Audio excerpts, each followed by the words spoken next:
Musim dingin sepak bola memang telah berakhir, tapi bursa koalisi malah sedang panas-panasnya. PKS dan Demokrat memang telah menyatakan mendukung Anies Baswedan. Tapi ternyata Ketua Umum Partai Nasdem malah menemui Ketua Umum Partai Golkar. Seolah tidak mau ketinggalan, Muhaimin Iskandar juga menyatakan PKB siap temui Golkar. Koalisi Perubahan maupun Koalisi Kebangkitan Indonesia Raya memang masih sangat dinamis. Saling bajak anggota koalisi sepertinya masih mungkin terjadi hingga hari terakhir. Bongkar pasang partai koalisi memang bukan hal baru di Republik ini. Konstelasi politik bisa berubah kapan saja. Apalagi jika kita bicara kandidat. Siapa yang bisa melupakan penetapan kandidat cawapres Jokowi yang baru hadir di tikungan terakhir.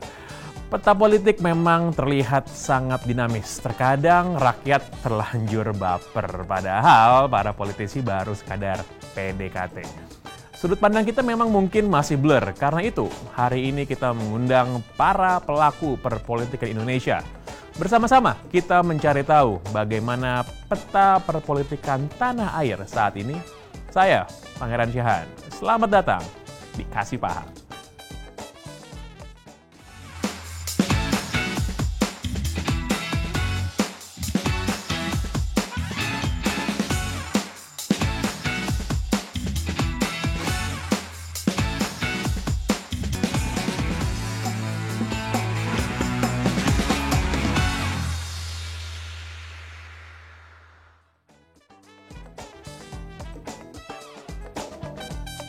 Halo semua pemirsa BTV, Senin malam waktunya kita untuk Kasih Paham. Saya Pangeran Syahan.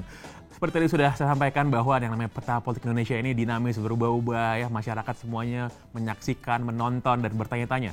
Sebenarnya apa yang sedang terjadi sekarang, siapa berkoalisi dengan siapa, siapa temenan dengan siapa. Kita akan bahas semuanya pada malam hari ini. Telah hadir di studio bersama dengan kita Mas Pipin Sopian, juru bicara PKS. Selamat malam. Malam, Assalamualaikum. Waalaikumsalam. Lalu juga pengamat politik Universitas Bakri, Muhammad Triandika. Mas Andika. Selamat malam, Mas Pangeran. Assalamualaikum. Waalaikumsalam. Dan juga bergabung bersama kita lewat sambungan online via Zoom, Bapak Jarod Saiful Hidayat, Ketua DPP PDI Perjuangan. Selamat malam, Pak Jarod. Selamat malam. Dan juga Kepala Badan Komunikasi Strategis DPP Partai Demokrat, Herzaki Mahendra Putra. Bang Herzaki, selamat malam. Selamat malam, Bang. Selamat malam. Ada Bang Pipin ya, ada Pak Jarod. Sama-sama. Ada Bang Yandi tadi ya. Ini kayaknya semua narasumber kita udah siap untuk ngegas nih, untuk kasih paham. Saya mau mulai nih dulu nih dari Bang Pipin nih, PKS. Kalau kita lihat ya, sekarang publik menyaksikan nih, namanya Pak Anies sama Pak AHY ini kayaknya makin mesra. Yeah. PKS kan sebenarnya juga bagian dari koalisi yang mau mengusung ini. Tapi ada yang bilang, jangan-jangan PKS ketinggalan nggak kebagian apa-apa lagi nih ntar pada saat maju. Gimana nih Bang Pipin? Ya, saya kira kita semua punya tujuan mulia di politik ini ya.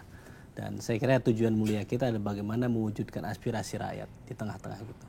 Dan PKS menangkap itu bahwa ada harapan lah di mana rakyat Indonesia di hasil survei kami, artinya ini aspirasi masyarakat ke depan ingin ada perubahan.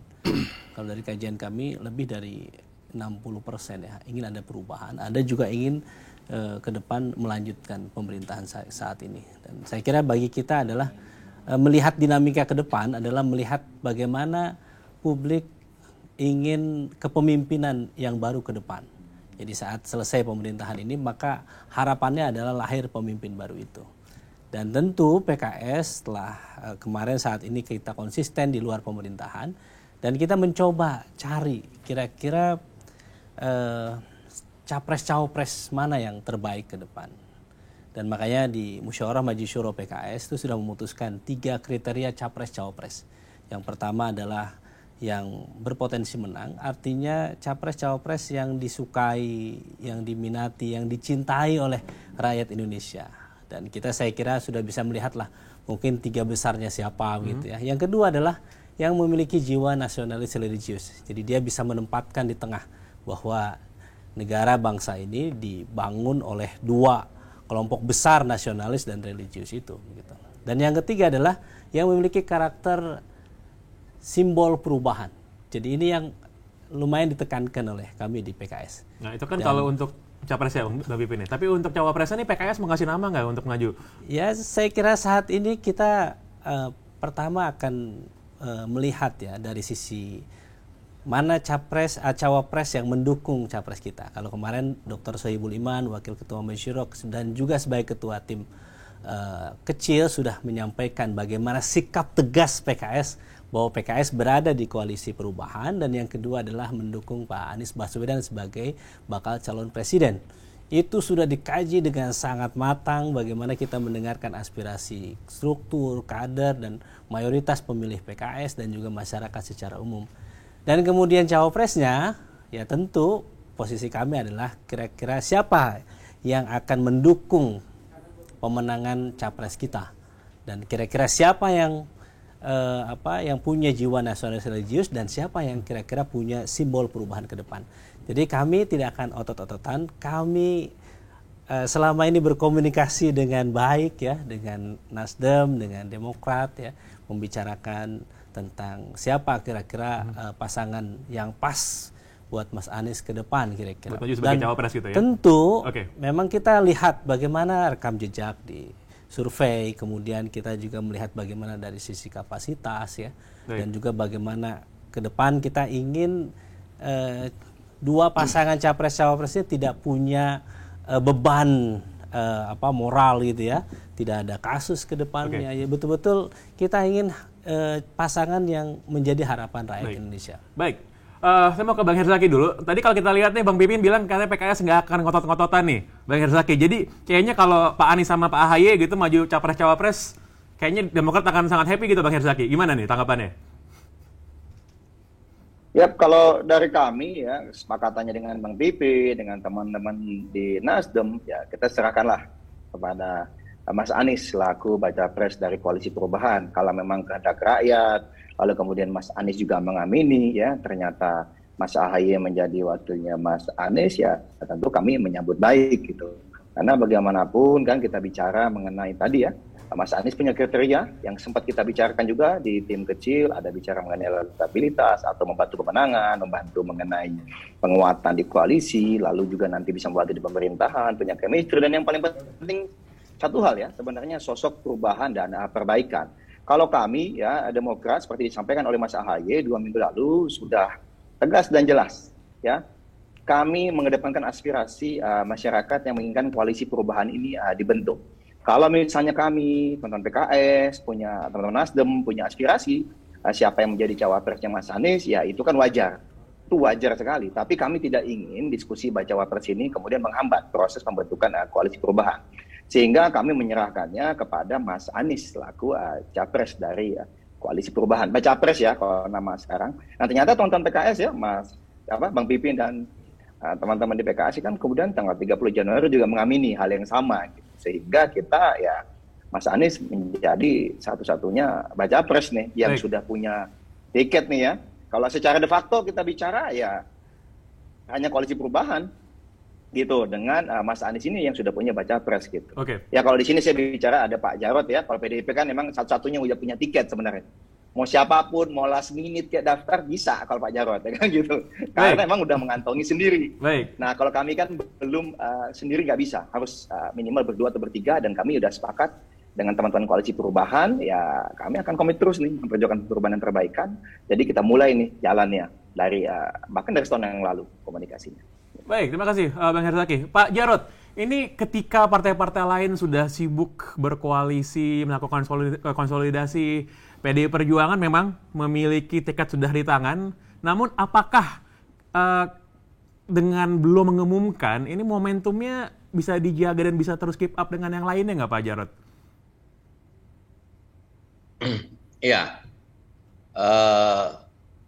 Mas Herzaki yang saya hormati, Bang Pipin, dan ada Mas Tri di situ ya, Bang Syaan. Sebelumnya saya terima kasih ya diundang di forum yang baik ini, yaitu kasih paham supaya kita semua paham, ya kan? Jadi ini forum yang sangat baik. Jadi terima kasih mendapatkan kehormatan itu. Posisi PD Perjuangan sekarang ini kan dengan mencermati berbagai manuver-manuver yang dilakukan oleh partai-partai, kami menganggap bahwa itu hal yang sah-sah saja. Tetapi kalau PD Perjuangan, ini kita fokus sebetulnya gerakannya bukan ke atas gitu ya, gerakannya bukan membangun kerjasama untuk mengusung bakal calon presiden si A atau si B, tidak. Manuver kita justru ke bawah. Manuver kita bagaimana semua kader partai ini diperintahkan untuk turun ke bawah. Membangun bonding, kata Ibu Mega, bonding dengan rakyat, menyelesaikan persoalan rakyat di lapangan, ya. Membangun satu ikatan yang kuat. Bagaimana sebagai partai politik kita tujuannya adalah bagaimana memecahkan persoalan-persoalan yang ada di masyarakat. Karena tadi disampaikan oleh Bang Pipin, betul, Bang Sakia, tujuan kita sebetulnya ini kan ingin berusaha mewujudkan kesejahteraan rakyat. Karena kita ini kan negara kesejahteraan, ya. Bagaimana kita bisa mensejahterakan rakyat, arahnya semuanya ke sana. Kemudian PD Perjuangan ini sekarang lagi menggodok visi misi, ya, menggodok platform apa yang nanti akan kita bicarakan dengan bakal calon yang nantinya akan diberikan penugasan. Jadi kita menggodok itu. Di dalam membangun hubungan kerjasama dengan partai-partai, tentu kita harus punya platform yang sama. Ukurannya apa? Ukurannya kalau bagi PD Perjuangan adalah ideologinya. Ideologinya kita itu harus sama platformnya. Serta bagaimana kita bisa menerjemahkan ideologi ini ke dalam kebijakan dan program ke depan. Itu yang pertama. Yang kedua, PD Perjuangan berusaha untuk menjaga dan menjamin kepemimpinan. Pasti akan lahir pemimpin yang baru. Karena Pak Jokowi kan tidak bisa maju lagi. Pasti akan lahir pemimpin yang baru. Siapapun itu nanti kita lihat, ya. Tapi PD Perjuangan berusaha untuk memastikan bahwa apa yang sudah diletakkan oleh Pak Jokowi selama 10 tahun itu bisa diteruskan siapapun pemimpinnya. Sehingga arah pembangunan bangsa kita ini itu menjadi selangkah lebih maju, bukan seperti senam pucuk-pucuk, maju mundur lagi, ya. Baik. Jadi kita akan menjamin keberlanjutan ini ke depan. Oleh sebab itu kita merumuskan, ya, visi misi platform ini yang digodok oleh partai. Dan perlu saya sampaikan, Bang Kiaan, kita fokus ke sini dan ini sudah mencapai kira-kira perumusannya 80% lah. Dengan mengundang berbagai macam pakar, akademisi, praktisi, masyarakat di dalam merumuskan ke depan Indonesia itu seperti apa. Jadi itu kuncinya. Baik, terima kasih Pak Jarod. Saya banyak pertanyaan yang ingin saya sampaikan lagi, namun kita break sebentar, jangan kemana-mana, tetap bersama kami di Kasih Paham.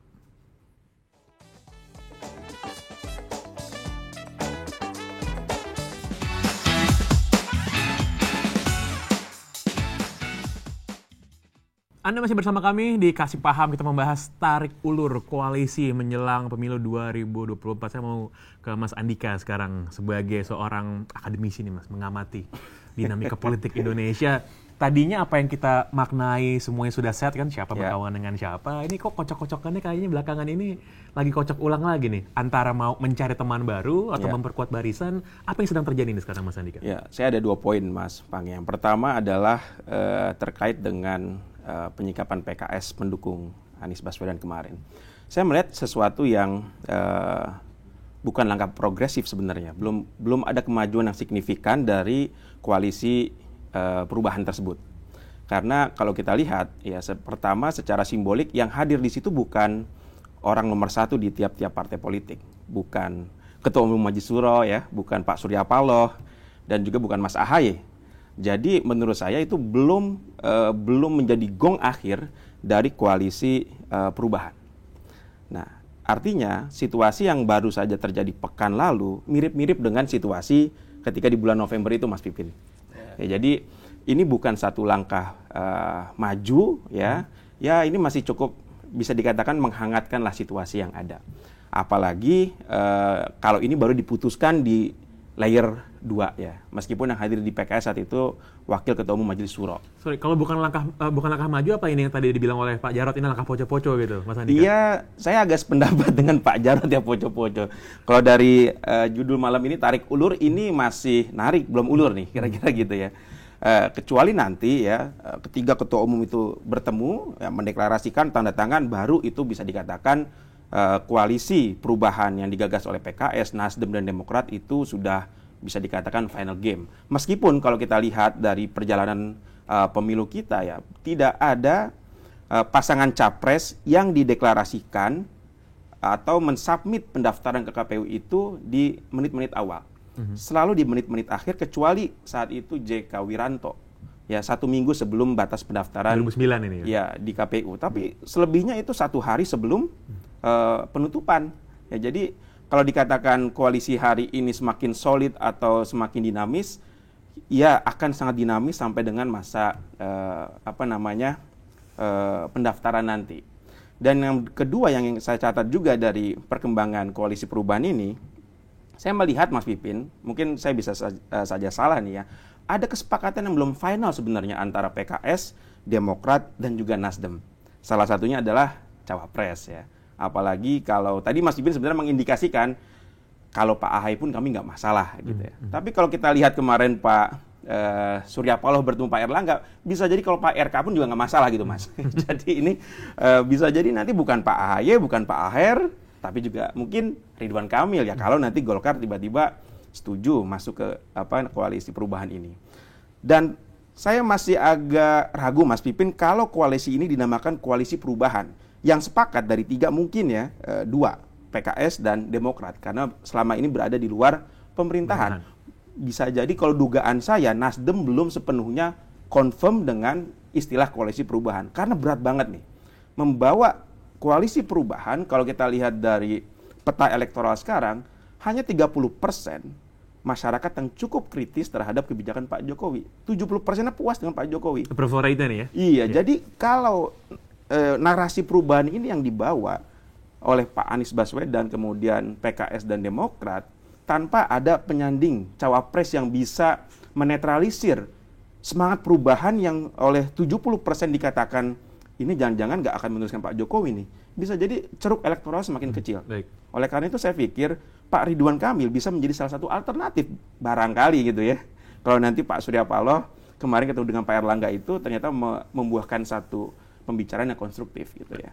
Baik, Bang Pipin. Saya langsung ya, silakan. saya respon ya. Jadi kawan saya Bung Andika ya. Menurut saya pertama yang harus saya sampaikan adalah bahwa kita belajar dari pemilu-pemilu sebelumnya bahwa Pilpres itu sudden death. Jadi di akhir. Ya, betul. Kami ingat 2019 kan ketika Prabowo Sandi kan malam-malam baru kemudian kita putuskan gitu. Itu sebetulnya tidak mengenakan ya. Kami tidak mau mengulangi kesalahan itu. Maka kita lakukan dari sejak dini. Target kami adalah 1 tahun sebelum Pilpres itu, maka kita sudah punya calon presiden dan calon wakil presiden. Koalisinya sudah jelas, kemudian kita bisa keliling seluruh Indonesia. Supaya tahu juga kira-kira rakyat Indonesia kualitas cawapres kita ini seperti apa gitu. Jadi tidak seperti beli kucing dalam karung lah. Nah ini sebetulnya gagasan ini yang kita bangun begitu. Makanya di koalisi perubahan itu kita tahapannya adalah tim kecil di situ. Bagaimana tim ini berusaha untuk mencari titik temu persamaan di antara kedua ini. Memang masuklah ke satu term di mana di situ adalah koalisi perubahan. Rencana penamaan koalisi perubahan itu memaknai perubahan itu adalah change and continuity, berubah dan juga keberlanjutan. Dan kita memang menangkap, saya kira sebagai partai modern, partai yang saintifik yang melihat bahwa kalau kita ingin melihat denyut nadi rakyat Indonesia, maka lihatlah hasil survei itu. Memang benar kalau kita dengar Mas Andika bahwa di situ hasil survei misalnya tingkat kepuasan ada di angka 60-70% terhadap pemerintahan saat ini. Tetapi ketika kita gali kira-kira rakyat Indonesia ini mayoritas lebih suka, lebih menginginkan perubahan atau keberlanjutan. Ternyata hasil survei menunjukkan mayoritas lebih 60%, 63% malah itu menginginkan perubahan. Nah, disitulah yang kita tangkap. Apa yang mereka ingin rubah? Disitulah kita buat platform. Mereka menginginkan ada keadilan sosial, ada keadilan ekonomi, bagaimana sembako harga bisa turun. Saat ini minyak naik kembali, kemudian bagaimana hutang kita, negara kita tidak dibangun oleh hutang, bagaimana ke depan kepemimpinan kita itu menyatu semua, tidak ada lagi segregasi di tengah-tengah masyarakat. Jadi saya kira kita butuh ke depan pemimpin yang bisa merangkul semua pihak itu, tidak malah memperuncing kondisi pembelahan yang ada di tengah-tengah masyarakat. Maka disitulah kenapa kami hadir, menyusun, ada 4 hal yang kami susun dalam tim kecil yang saat ini akan kita usahakan bermetamorfosis menjadi Sekber. Bagaimana platform perubahan tadi, kemudian bagaimana desain pemerintahan ke depan, bagaimana strategi pemenangannya ke depan, dan bagaimana mekanisme penentuan capres-cawapres. Kami ada strategi di mana mencari timing yang tepat, momentum yang tepat untuk mengumumkan siapa nanti cawapresnya. Bisa jadi tidak dalam waktu dekat, tetapi nanti kita akan cari momentum yang tepat bahwa ini elemen yang surprise, mengejutkan bagi semua, sehingga saya kira ya masyarakat kita berusaha untuk melihat hari demi hari, menonton, mengkaji lembaga survei, ya, mengkaji hasil survei internal untuk melihat bagaimana harapan publik tentang sosok kepemimpinan dari capres-cawapres ke depan. Baik, terima kasih Bang Pipin. Saya mau ke Pak Jarod dulu. Kalau ngomongin soal perubahan harus berubah, tadi Bang Pipin bilang masyarakat menghendaki perubahan. Ini kan berarti bisa dimaknai juga sebagai sebuah serangan atau ketidakpuasan kepada partai pemenang pemilu yang sedang berkuasa sekarang, dalam hal ini PDI Perjuangan. Pak Jarod, emang ada yang harus diubah? Bagaimana PDI Perjuangan memandang narasi soal kebutuhan akan perubahan ini, Pak Jarod? Iya, jadi itu sah-sah saja ya. Kita memang membutuhkan kritik. Kita memang membutuhkan masukan. Kita memang membutuhkan berbagai macam saran untuk perbaikan ke depan. Ya. Oleh sebab itu, tetap kita harus berbenah. Kalaupun ada ya kondisi-kondisi di lapangan yang masih belum memuaskan rakyat, misalnya begitu ya, maka kita yang berada dalam pemerintahan ini untuk segera berbenah. Ya. Dan memastikan bahwa apa yang dikerjakan oleh Pak Jokowi ya dengan pemerintahannya ini bisa tuntas 2024. Tetapi kita juga menyadari ada beberapa program strategis yang sudah diletakkan, ini perlu ada kepastian keberlanjutannya. Misalnya, bagaimana dengan masa depan IKN? Ini sudah ada undang-undangnya ya. Maka IKN misalnya itu bagaimana tetap harus berjalan. Bagaimana dengan program-program yang menyentuh kebutuhan dasar rakyat? Misalnya program-program Indonesia Pintar, ya, program-program kesehatan, dan sebagainya. Subsidi untuk masyarakat, pengendalian harga, ya BBM yang bisa kita kendalikan antara Jawa dan luar Jawa. Ya, memang di dalam satu proses tata pemerintahan pasti ada kelemahan-kelemahan. Dan ini kesempatan kita untuk perbaiki. Bang Siaan, kami di DPR itu dengan teman-teman di fraksi PKS, Demokrat dan yang lain-lain ini sama kok untuk bisa memberikan masukan pada mitranya. Semuanya untuk perbaikan, semuanya untuk perbaikan.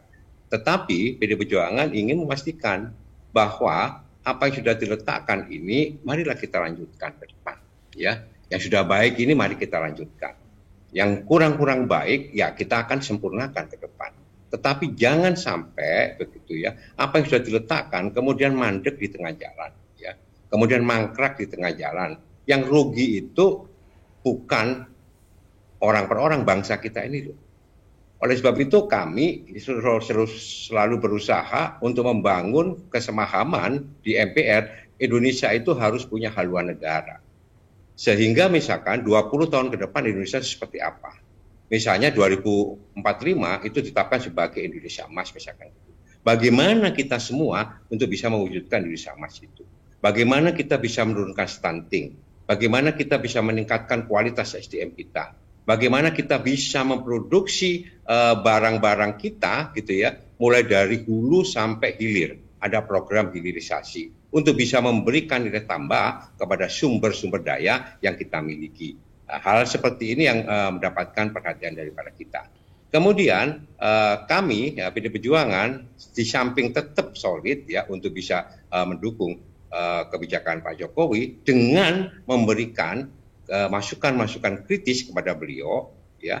Tetapi kita ingin memastikan bahwa apa yang sudah dicapai bagus pada saat ini tetap akan dilanjutkan.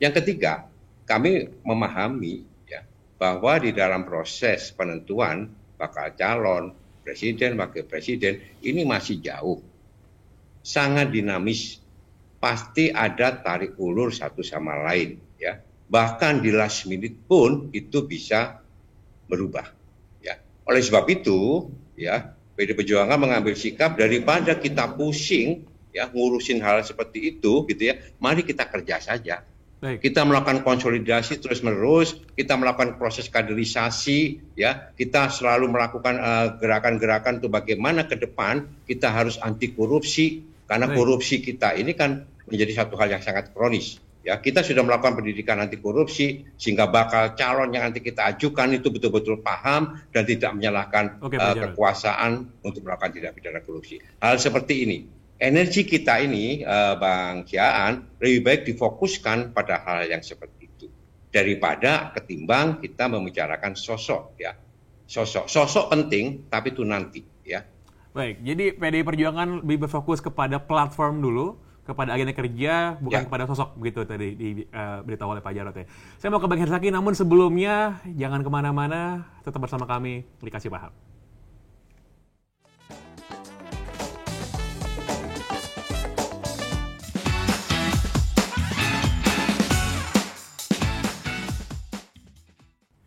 Masih membahas tarik ulur koalisi jelang pemilu 2024 di Kasih Paham. Saya mau ke Bang Herzaki. Bang Herzaki, ini koalisinya Demokrat, Nasdem, dan PKS ini kan nampaknya udah solid. Bahkan capresnya pun udah ada. Tinggal cawapresnya aja. Mungkin cawapresnya juga masih bernegosiasi nih siapa. Namun kalau tiga aja belum bisa menentukan siapa cawapresnya, apakah Demokrat masih welcome kalau ada partai lain yang mau gabung ke koalisi ini, Bang Herzaki?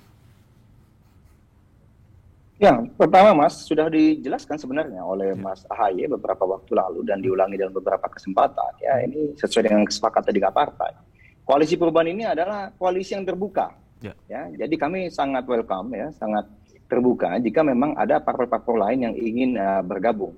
Tetapi tentu saja ada prasyaratnya, yaitu memiliki semangat, cara pandang, lalu komitmen yang sama mengenai perubahan dan perbaikan ini. Ya, karena kan kita kan sudah jelas namanya koalisi perubahan. Sehingga setiap teman-teman yang ingin bergabung, ya samakan dulu nih platformnya. Karena kalau kami bertiga ini kan disatukan ya, Demokrat, PKS, dan Nasdem ini kan disatukan oleh satu platform yang sama. Satu visi, satu misi, senasib, dan seperjuangan ini. Ya, untuk memperjuangkan perubahan dan perbaikan di 2024.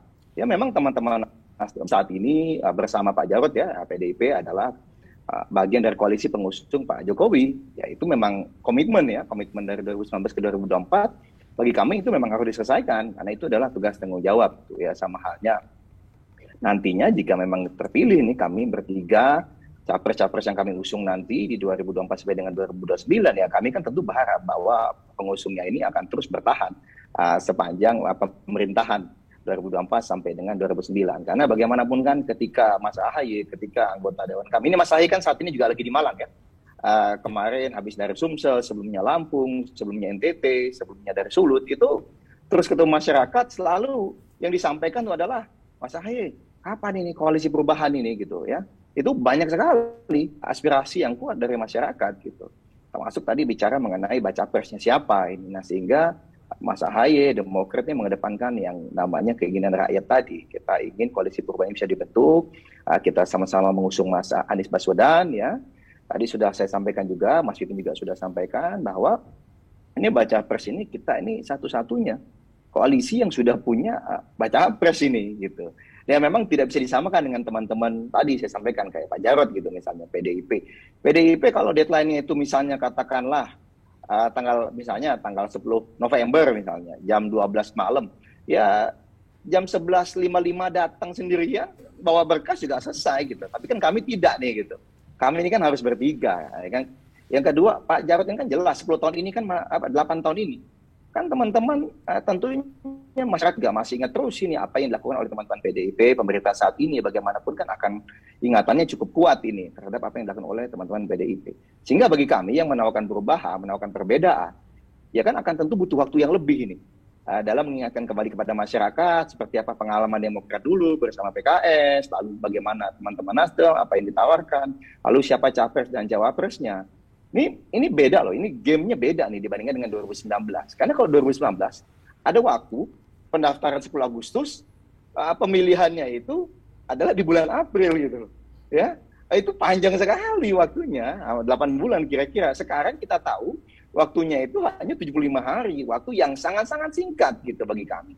Tadi Bang Pipin juga menyampaikan last minute 8 bulan saja itu kurang cukup waktunya. Apalagi misalnya tadi, makanya pas kami senafas ini dengan Bang Pipin ya, dengan teman-teman PKS dan juga teman Nasdem, ya kalau bisa setahun atau 11 bulan sebelum sebelum pemungutan suara kita sudah final semuanya ya, capres, cawapres, koalisinya siapa saja. Ini akan sangat baik karena kan kita lagi-lagi ingin menawarkan kepemimpinan yang segar nih, kepemimpinan yang baru yang merupakan alternatif dari yang saat ini sudah ada gitu. Bagaimanapun tentu sah-sah saja Pak Jokowi prestasinya, lalu Pak Jarod PDIP bisa menjual apa yang saat ini ada. Ya kami kan menawarkan sesuatu yang baru nih, pengalaman Pak SBY dulu 2004 sampai 2014 kita ingatkan kembali, lalu apa nih ke depannya nih. Nah ini kan tentu butuh waktu. Indonesia ini sangat luas dan kami harapkan kan kita ingin nih komitmennya sama-sama bagaimana kita fokus pada bertarung ide, gagasan, program. Jadi tidak ada lagi nih upaya-upaya pecah belah, polarisasi dan yang lain-lain. Karena kita ingin calon terbaiklah yang akan memenangkan pertarungan ini di 2024 gitu. Ya. Baik, terima kasih Bang Herzaki. Mas Andika. Ini kan kalau kita lihat masing-masing partai ini kan sebenarnya kalau pakai istilah anak SMA nih, ya kan udah ada gengnya masing-masing nih. Yeah. Jadi kalau ada yang sebenarnya menambah koalisi, itu kan berarti sebenarnya ada yang pindah, ada yang cabut gitu. Yeah. Nah, apa yang kira-kira memungkinkan hal ini terjadi nih, pertambahan atau pengurangan anggota koalisi ini? Ya, jadi yang pertama kalau saya lihat koalisi itu bisa dilihat dari 3 layer, Mas. Koalisi untuk mengamankan tiket, koalisi untuk mengamankan pemenangan, dan koalisi untuk mengamankan pemerintahan. Nah, yang terjadi saat ini adalah koalisi untuk masih dalam tahapan koalisi untuk mengamankan tiket. Tadi disampaikan PKS, Demokrat, dan Nasdem itu sudah punya tiket dan sudah punya pengantin. Tinggal hari ijab kabulnya belum jelas, ya, Mas Pipin. Kalau PDIP sudah punya pengantin dan juga sudah punya partai politik ya, tapi belum punya pengantin yang jelas nih antara Mbak Puan atau Pak Ganjar gitu ya. Tetapi dalam Pilpres tidak cukup dengan sekedar mengamankan tiket, harus juga mengamankan pemenangan gitu ya.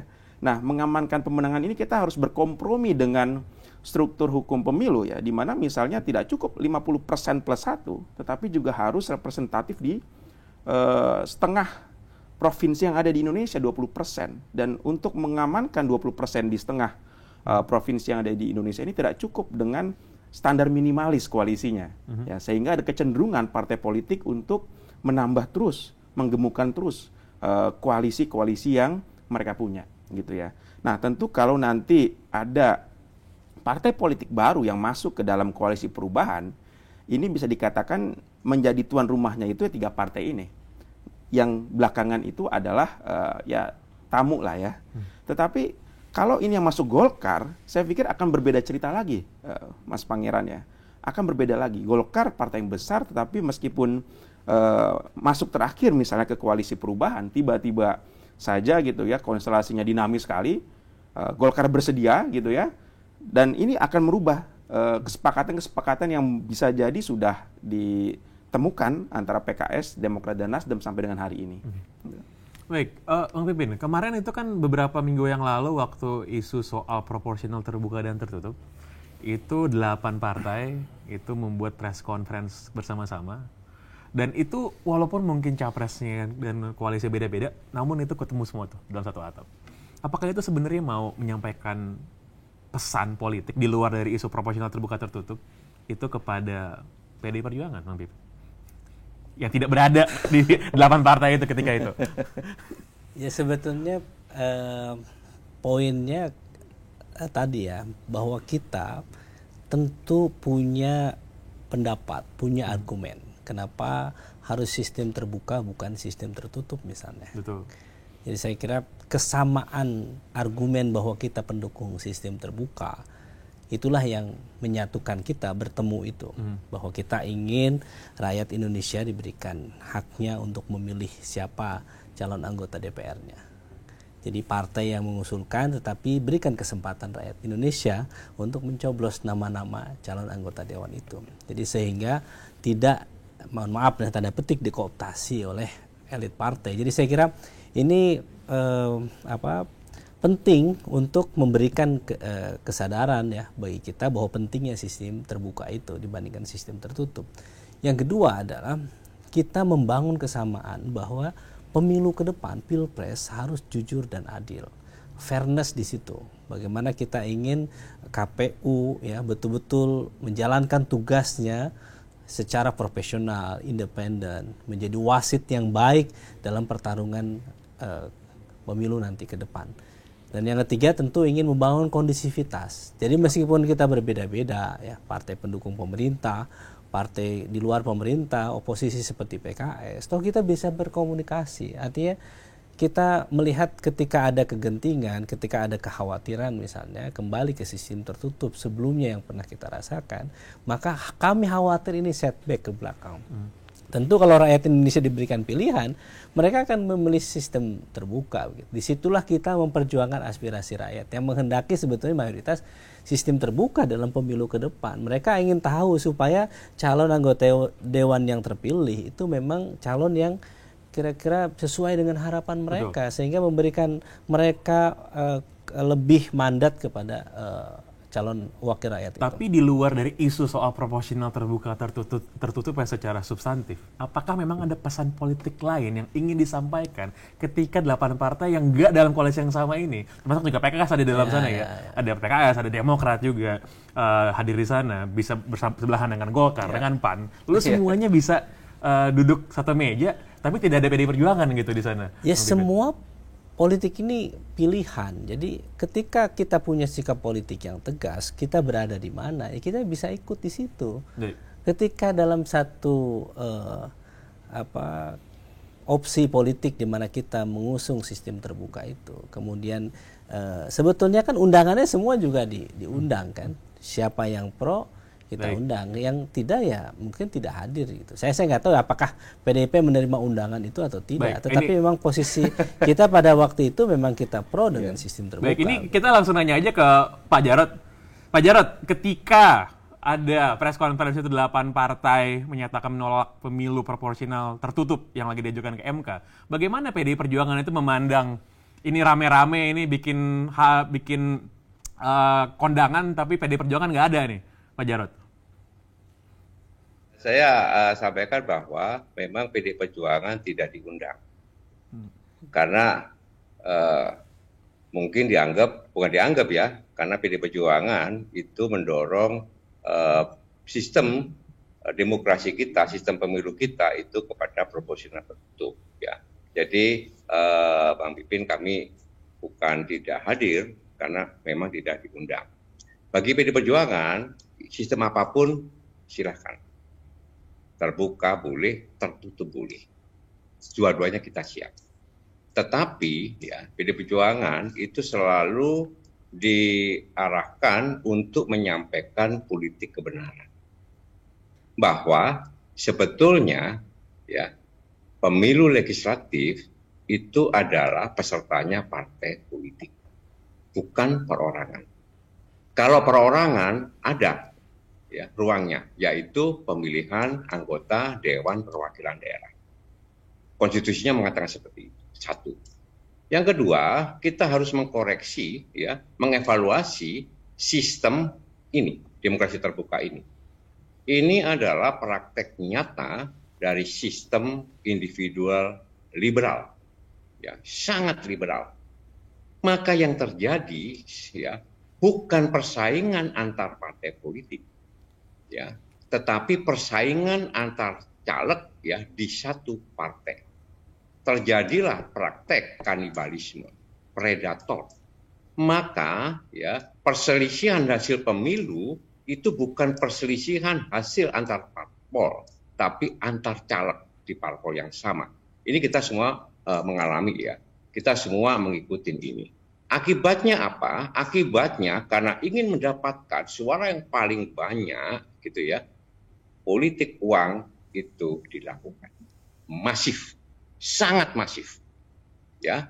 Sehingga ya calon-calon terpilih itu ya bisa jadi, coba dilihat aja di DPR, itu merupakan perwakilan oligarki. Tapi mereka Pak Jarod, mohon maaf, ya. ketika acara itu digelar di 8 partai itu bersama-sama, apakah PDI Perjuangan menganggap itu sebagai sebuah bentuk ancaman terselubung kepada PDI Perjuangan, Pak Jarod? Oh tidak, karena persoalannya berbeda. Ya, persoalannya berbeda. Ini pilihan tentang sistem demokrasi kita. Ya, kami tetap berjuang, berusaha untuk ya mengarah kepada sistem ya yang sesuai dengan konstitusi.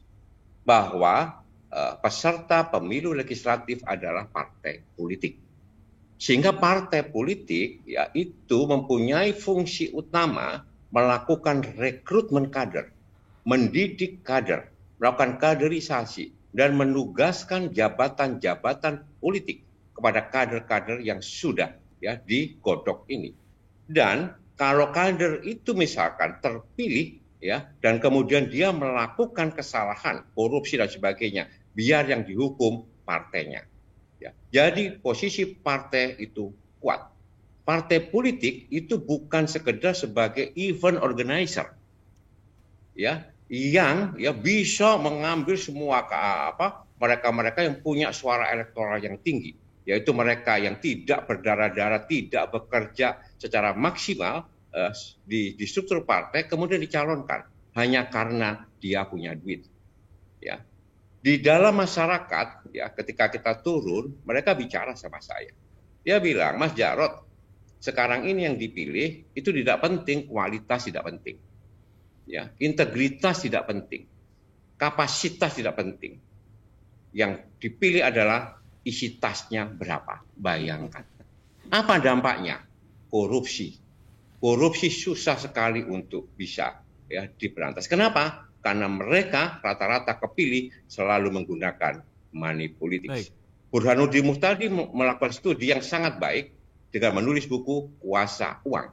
Itu dibedah betul. Itu yang kedua. Yang ketiga, betapa rumitnya sistem pemilu kita. Betapa rumitnya penghitungan suara itu. Dan pengalaman 2019, banyak petugas-petugas di KPPS, di PPS, itu jatuh sakit bakal meninggal. Karena penghitungannya sangat rumit dan sangat tegang.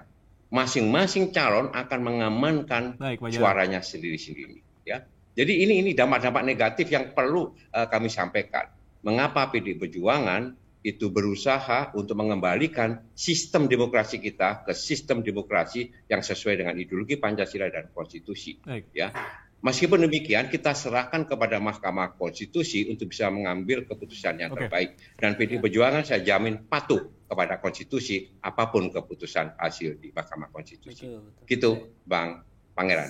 Baik, Pak Jarod. Bang Pipin ada singkat saja tanggapan. Kita setuju ya bahwa kita menghormati putusan MK apapun itu ya. Tetapi memang argumentasi kita adalah bahwa kita tidak boleh seperti membeli kucing dalam karung itu. Itu yang kita khawatirkan dari sistem tertutup itu. Dan ini waktunya sudah pendek dan semua partai sudah melakukan rekrutmen terhadap para caleg itu. Kita sudah jauh-jauh hari gitu ya. Jadi saya kira ini momentumnya memang tidak tepat. Jadi saya kira kalau mengkaji bahwa mempertimbangkan kembali tentang sistem terbuka yang saat ini kita setuju dan kita memang harus memikirkan apa solusi terbaik itu. Tetapi menurut kami sistem tertutup yang kalau misalnya saat ini diterapkan menurut saya kurang tepat. Jadi saya kira kami juga sempat membahas lah sama PDIP. Kami juga pernah punya pandangan itu.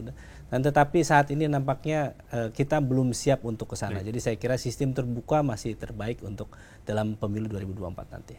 Baik, sangat dalam kita membahas ini apa saja yang bisa menjadi penghubung atau deal breaker bagi koalisi yang sedang berembuk dan konsolidasi jelang pemilu 2024 nanti. Tetap bersama kami di Kasih Paham di BTV.